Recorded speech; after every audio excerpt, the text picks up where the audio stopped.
There we go. And let me go ahead and mute all the technical stuff. All right. I think we're good. Can you hear me? I can hear you. I'm looking at two screens. Yes, so. I'm doing the same. Mine is like awesome. Well, thank you all so much for joining us as we continue our Staying Positive lives every Friday. And unfortunately, we couldn't go live last Friday on Facebook, but we are there today. So yay. And today we want to actually talk about taking on the one next thing. My name is Anuschka Alborzian. I'm an empowerment health coach and energy healer out of San Diego. And I'm Samar Tehrani. I am an addictionologist, and I'm out of Virginia. Yes. And just making sure everybody can hear us on both sides. Yeah, give us some thumbs up. Yeah, thumbs up, waves, getting some waves here. So thank you all for joining. And the one next thing, right? So when I say that, it sounds a little like, okay, what do you mean by that, right? Yes. What do you mean by that? Yeah. So the one next thing, it really comes down to, there's a lot of us out there. I mean, most people always have a really long to-do list. Like that's just life for the most part. There's so much always that needs to be done, right? And when we look at a to-do list, I know for me at least, if I look at my entire to-do list, which thankfully I don't have it all in one place, I have it scheduled and whatnot, it can be very overwhelming because there's so much to do.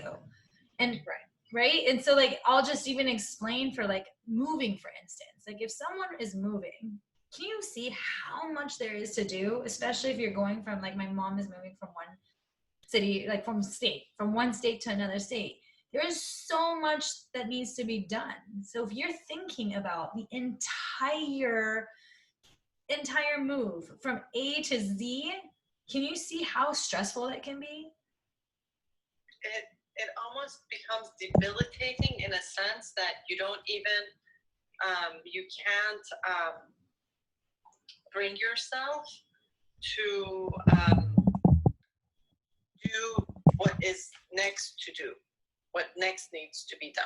Are you having a hard time hearing me? No, I just wanted to make sure that the speaker is close to the phone.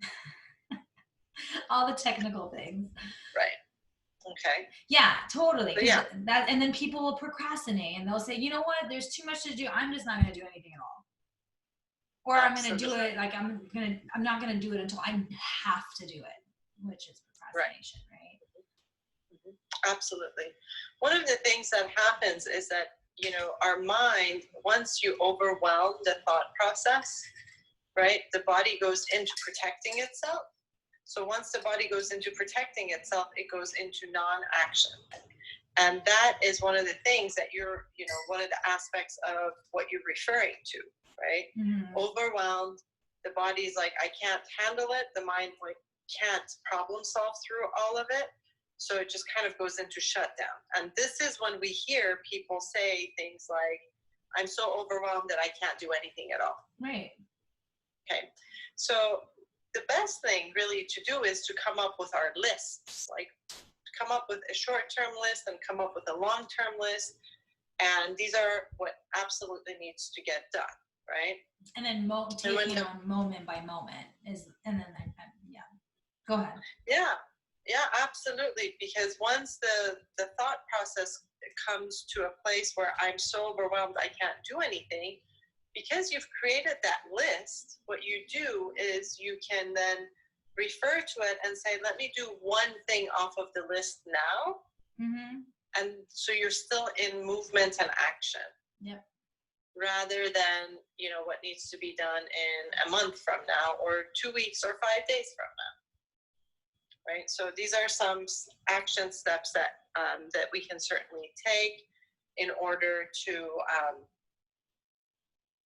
basically wean ourselves back from being completely overwhelmed. Yep.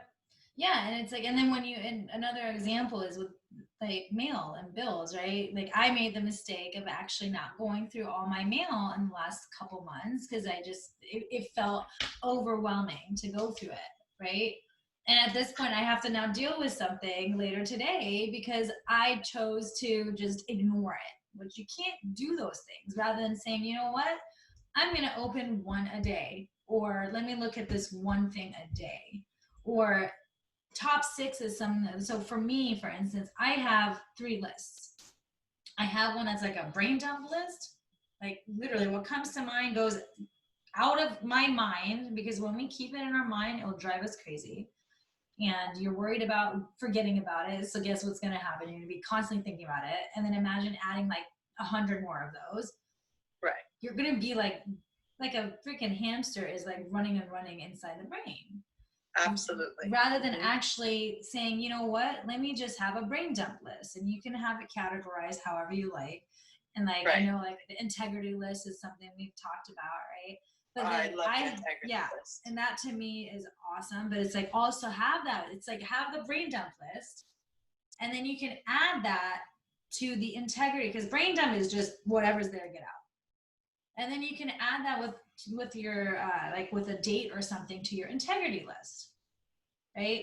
And then an integrity list can be pretty long too.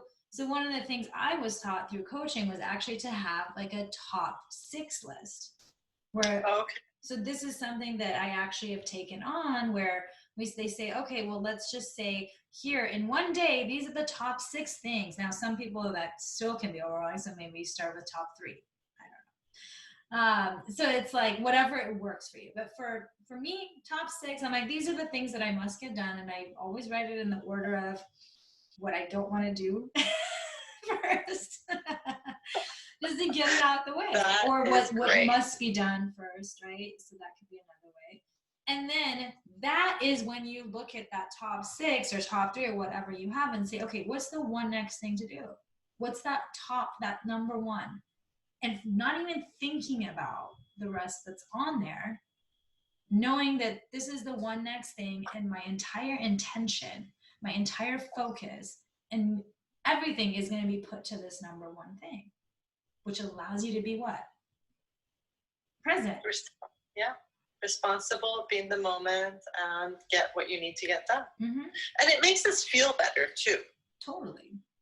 Right? Because, I mean, I always refer to life after 40 for myself, right? And we have so many responsibilities in this modern sort of a life that we live, that it's so easy to forget. It is so incredibly easy to forget. Mm-hmm. So when you have, when you have these lists, not only are you in the present moment, but you're not relying on your memory constantly either. And then feeling like, oh, my memory's failing me. Well, my memory's not failing me. I'm just so overwhelmed with information and things to do, and right, that it's easy to forget some really important things that need to get done, like your mail, right? Yeah. And I do that too. And I think mail is one of the things that we all have a tendency, for the most part. It's one of those things that people say, I'm going to get to it, because nobody likes to deal with mail. Like very few people are very good at dealing with mail, right? Like my friend Catherine is really good at it. Like she's like, oh, she has a whole system done. Yeah. Oh, I don't know where I went. Things that, we just, we have a tendency not to really refer to.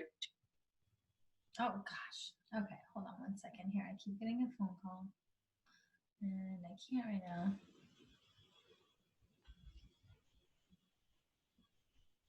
All right, let's see. All right, hopefully that works. Can you hear me? Well, yeah, okay. There we go. We're back. Do you see me on Instagram? All of our technological issues. So that's what this is all about. So the encouraging part is that there are techniques that you can use to organize your thoughts, and this free format writing that I refer to is, I think, what you're referring to as far as brain dumping. Whatever comes, rather than holding on to it and trying to rely on your memory, what we do is we write it down and get it out, so that we create room in our brain do what it is that needs to be done in the present moment. Yes. And that is one of the techniques that I use with my patients all the time. Free format writing, whatever comes, write it down, right? It's not even for you to read. It's not, you can just tear it up and throw it out afterwards, but get whatever that is so heavy on your thoughts out on a piece of paper and be done with it.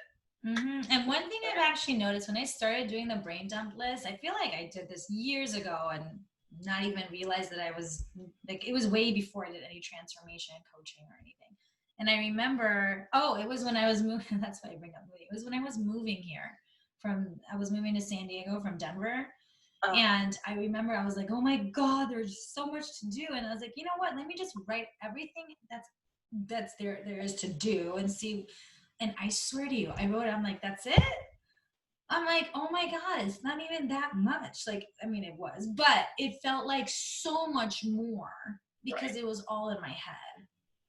It feels a lot more overwhelming than, like, the actual to-do is less than the feeling that we carry with it, because we have attachments to our feelings, right? So based on our experience, like, moving is ridiculous, right? Mm-hmm. It's so difficult. And this last move that I made, I was just like, well, you know what? It's moving. It's a lot of work for about 2 weeks, and then it'll be over. I mean, that's what it is, right?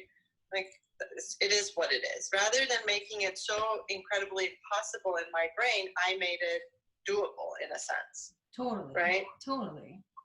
So yeah, a lot of times when we write these things down is when we realize that, oh, the storyline that I tell is a lot more, it's like the storyline that I tell is so much more intense than it actually is once I get going and do it, right? Yeah, absolutely. And and then to add to that, one of the other things that I always say too is like calendar. Whether you're using your actual device or you have like another system, but put things in the calendar to literally just, in that in itself, like I say the calendar runs me, but I'm in control of it.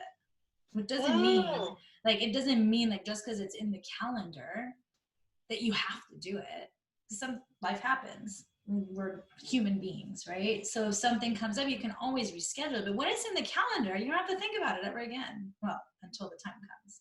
So that, right? So, you know, it's not like running in your head, like, I have to do this. I use my timer. I use my alarm for so many things all the time, because then it allows me not to have to constantly be in thought of like, oh, when is the laundry going to be done? Is it time? Is it time? Like, just put a timer on. The timer will tell you. Then you don't have to think about it anymore. And you can be. And I think that process essentially will take a lot of people out of the state of worry. Oh my God, absolutely. Right? Absolutely. Yeah. All right. So do we have any comments? Hello, Sarah. Yes, that's my cousin from Atlanta. People have said hello. Mm-hmm. Hi. Hi, everyone. Thank you all for joining. Any questions or comments on this whole one next thing and how to take it on? And by the way, it takes practice. It's not like you're going to just start doing it and it's going to just be all smooth. No, but when you start out with the process, you just do one thing, adjust to the one, and then do another and adjust to that. And, you know, and then before you know it, you have a system down for yourself. Mm-hmm. No system, like, if you really think about this, you know, when we go to school on the first day of college, they didn't hand us our degrees and said, here you go. It's like a step-by-step process of learning and navigating and learning and navigating. And eventually, you know, you get to a place where it's, you know, time for you to receive that degree, right? So it's a process. And this is also a process. So one step at a time, one thing at a time. And then before you know it, you have a whole system down that actually works for you. So yeah. Make it easy. Don't make it difficult. This is like my mantra. If you make it easy, it's totally doable. You make it difficult, you're not going to do it. We're not going to be able to do it. And I feel like All maybe right. next week we can talk about actually calendaring, because I feel like that's a really good one. I feel like people struggle with that. Yeah, I feel like that would be a good one. That's awesome. I would love that. Awesome. Well, if there's no other questions, thank you all so much for joining. And as always, if you're looking to take your health and well-being and life to the next level, we're here for you. Reach out. Right. That's right. All right. Bye. Bye-bye. Good to see you guys. Oh, wait. Looks like Martin on, let's see, addiction. I'm not sure what that word is. Are you seeing the comment on Instagram? Yeah, I don't know what that word is either. Oligarchy? I'm not sure what that word is. Addiction? Oligarchy? Maybe he meant to say addictionologist? I'm not sure. Martin, can you repeat whatever it is that you wanted to ask? Oh, yeah. Sorry, predicted text. Kind of thought, because I'm like, oligarchy, I don't know what that is.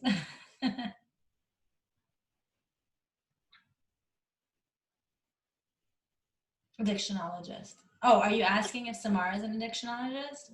I'm guessing she is, yeah. See if he has any other questions. So Martin, feel free to send us a private message, and we can chat over there. All right. Absolutely. Thank you so much. We look forward to seeing you guys all next week. Yes. Bye.